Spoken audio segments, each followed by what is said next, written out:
Hey, what's up everybody, and welcome back to another episode of News Dose, where I give you all of the latest gaming news. And it's been a fun week. Both the Xbox Series X and PlayStation 5 is officially out now, and hopefully everybody's enjoying their new consoles. It's been a very strange year, but this week is certainly a celebration for fans of gaming, and I think we're in for a great generation.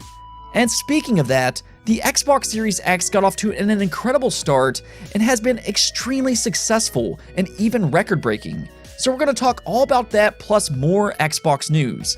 Yeah, we're going to be talking about more Xbox acquisitions and a new unannounced AAA game. So don't go anywhere because you're not going to want to miss that. Now there's also plenty of PlayStation news today as they may be acquiring their own studio as well, so stay tuned for that. With that said, let's get right into the news. So really, one of the big next-generation launch games has been Assassin's Creed Valhalla, and there's a very real chance that if you picked up the Xbox Series or the PlayStation 5, you might have gotten your hands on the new Assassin's Creed. After all, this is a beloved franchise. Visually, it looks great running at a buttery smooth 60 frames per second, and above all, it's a good game. Well, apparently, it was so successful that it doubled the amount of players on launch day that Assassin's Creed Odyssey had. That is massive, and really goes to show you that being a launch game for these new consoles has paid off as it's given it a lot more exposure. But actually, this will be even more impressive when we take PlayStation 5's launch into consideration. I imagine it's going to sell a ton more today now that the PlayStation 5 is out, and for a lot of people, it will be their first introduction for these next generation consoles. And this kind of goes back to that quote-unquote no game narrative. I've kind of talked about this in the past, but I feel like some of the game community only focuses on exclusive games. But really, some of the biggest games in the industry are third-party games, and Assassin's Creed is one of those games. In fact, Assassin's Creed as a franchise has sold more than 155 million units worldwide, which is crazy to think about. Again though, there's going to be games to play on these consoles this holiday, including Assassin's Creed, Call of Duty, and Cyberpunk, which releases next month. The exclusives will absolutely come later on, but in the meantime, there's going to be plenty to play, and by having the Xbox Series or PlayStation 5, you're ensuring you're going to play these games with great performance, whether it be increased frame rate, better resolution, or even ray tracing. That alone is a system seller for a lot of people. Either way, big congrats to Ubisoft on the success of Valhalla. Now also, Deathloop got its new release date for the PlayStation 5 and PC. It will be releasing on May 21st of 2021, so it's not too far away. Deathloop is an interesting game though. This is the next game by Arcane Studios, which is the developer for Dishonored, and that's a great franchise. So they're clearly a very talented studio, and that's going to excite a lot of fans, but I feel like this game is in a weird spot. PlayStation did sign a deal to get this as a timed console exclusive, and it was originally planned to release during the 2020 holidays. Unfortunately, like many games this year, it did end up getting delayed, but since its original reveal, Microsoft announced the acquisition of ZeniMax. Yeah, that includes Arcane Studios. Now, Xbox did say they're going to honor PlayStation's deal, so this will remain a timed exclusive, but with that said, if you're an Xbox player, you know this game's going to come to not only Xbox eventually, but it will also be a day one Xbox Game Pass title. Yeah, I don't think that's what Sony had in mind when they got this game, and because it's very public knowledge now, PlayStation got put into a bit of a weird situation here, where they paid for this timed exclusive that's meant to attract new players, but now it's technically owned by Xbox. That also goes to Tokyo Ghostwire as well, which is also owned by Xbox now. It's an odd situation, but with that said, Deathloop is being developed by a great developer, and I fully expect it to be a good game when it releases on May 21st of next year. And while we're on the topic of PlayStation exclusives, Ghost of Tsushima was a major success.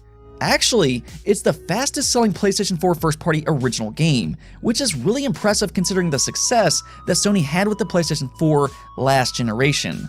I'm still trying to get used to calling the PlayStation 4 a last generation console, but yeah, Ghost of Tsushima has went on to sell more than 5 million units since it released back in July. That's fantastic for a new IP, but if you take a look at what PlayStation has done with their first-party games, it's nothing short of impressive. Even Days Gone sold more than 5 million units, and that was a game that didn't exactly reach critical reception. But that's the thing.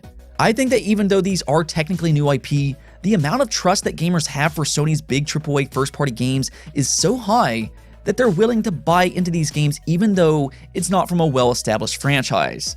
It took them a little while, but they've certainly earned that trust from gamers after they've released huge blockbuster games on a regular basis for such a long time. I think this does one of two things though. Again, it shows you how much gamers trust Sony, but it also goes to show you that you can have a lot of success with new IP right out of the gate.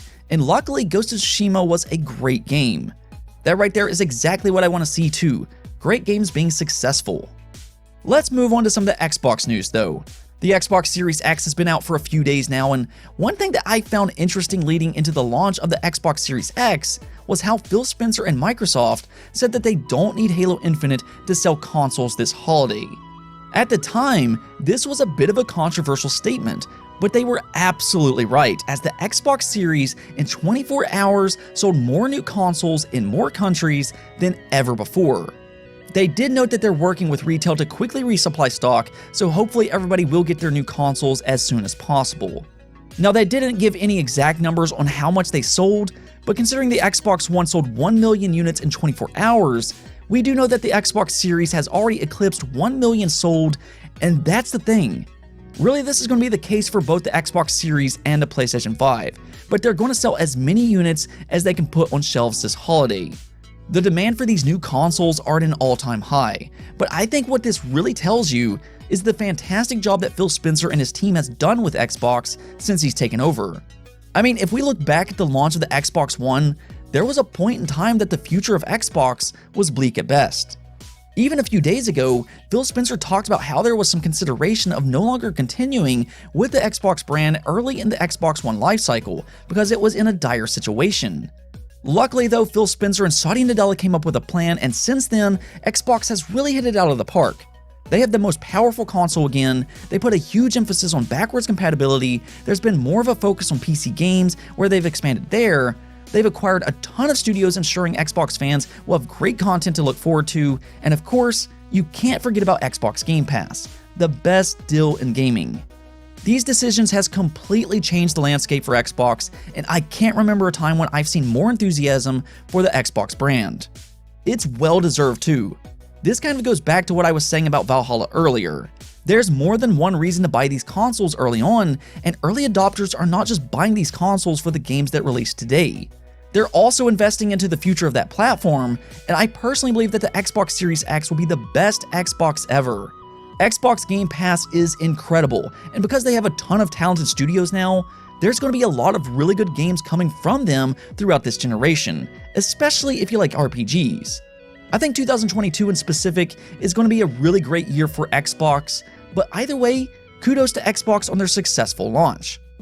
And speaking of Xbox studios, once again Phil Spencer has confirmed that they are still indeed looking to acquire more studios. Yeah, if you thought ZeniMax would be the last, it sure doesn't sound that way.